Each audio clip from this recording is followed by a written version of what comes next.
What I'm going to do today is to give you a whirlwind tour of the state of the art and what we know today.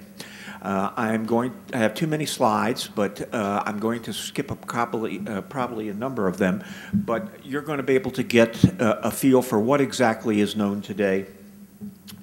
If you need to leave right now, this is a take-home slide. And as you can see, we're approaching nearly 20 million students in colleges and universities. And as one of the speakers already introduced, the notion that we are seeing many more students for help.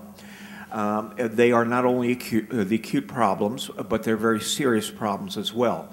And we are seeing more students matriculate to college that perhaps when I was college age 35, 40 years ago, or whatever it was, would never have made it to college, in large part because of the advances in psychotherapy and psychopharmacology. So we are now seeing a group of students who are matriculating who probably would never have been able to come in the past. That group, although it's substantial, is by far the smaller in terms of the number of students seeking services, which really happens after they reach the campus.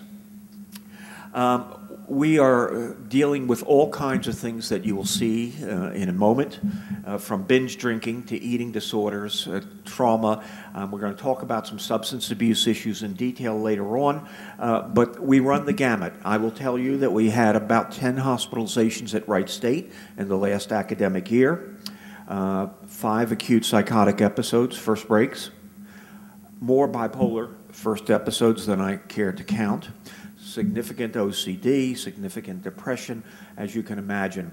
And I will say some more about that changing patient population shortly.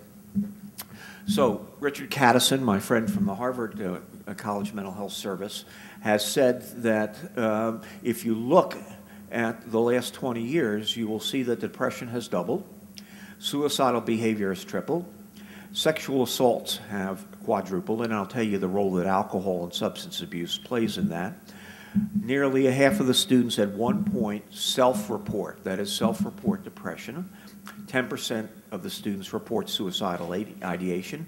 And a figure that has remained by and large very steady over the last 10 years, 40%, 40 to 40% engage in binge drinking, which I will define a little bit later. And so Richard asks, is college the best years of your life? I think they remain the best years, but we have to be alert to certain kinds of challenges.